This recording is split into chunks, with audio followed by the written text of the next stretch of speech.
السلام علیکم ورحمۃ اللہ وبرکاتہ۔ حضرت مولانا منظور احمد مینگل صاحب نے فرمایا اپنے بیان میں کہ ایک بلوچ نے خدائی کا دعویٰ کیا اور اس کے ساتھ کیا برتاؤ ہوا، اس کے ساتھ لوگ پھر کیسے پیش آئے، اس کے بارے میں مولانا منظور مینگل صاحب نے ایک مزاحی بیان کیا ہے مذاق کے طور پر، تو آپ سب حضرات اس بیان کو آخر تک سنتے رہے۔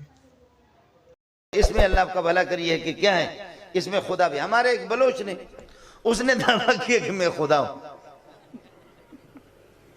دماغ اس کا خراب ہے۔ مولانا نصیب صاحب مینگر صاحب یہاں موجود ہے، ہمارے دوست حکیم، پیٹ اس کا حافظ یاسر صاحب، ہمارے یاسر صاحب، پیٹ اس کا بھرا بند ہو گیا، بلوچ کا پیٹ بند ہو گیا، تو اب گیس اس کے دماغ پہ چڑھے، کہنے لگے میں خدا ہوں، میں تو خدا ہوں میں تو خدا۔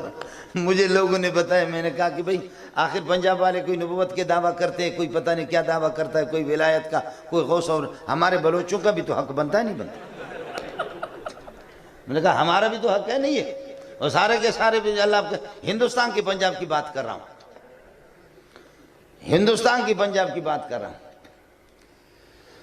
ہے تو حکیم صاحب کے پاس لے گیا کہ بھائی یہ تو بندہ براہ راست خدا بن گیا۔ حکیم صاحب نے جلاب دیا۔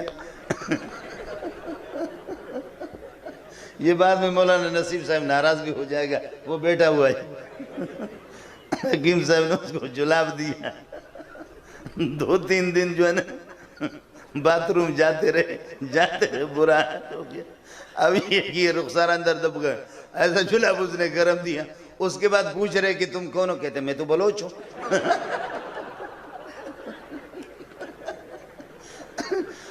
خدائی نکل گئی جی۔ پھر بلوچ سے پوچھتے کہ تو کہے وجہ کہنے لگے کہ میں بھی بلوچ ہوں۔ کہہ لیں کہ کل پرسوں تک تو آپ خدا کہہ رہے تھے، کہتے میں نے کچھ بھی نہیں کہا، میں نے تو کچھ نہیں کہا۔ کہتے نہیں پوری دنیا گواہ، تو کہہ رہا تھا میں خدا ہوں۔ تو کہتے بس وہی گیس نکلا ہوا، وہ گیس نکل گیا، خدائی نکل گئی، وہ سارا کا سارا سلسلہ چلا گیا۔ نبی میں دوسری چیز ہوتی ہے کمال۔ علمت علم الاولین والآخرین، اولین اور آخرین کے سارے علوم اللہ نے مجھے دیے۔ تیسری چیز ہے نبی میں نوال، سخی ہوتا ہے نبی۔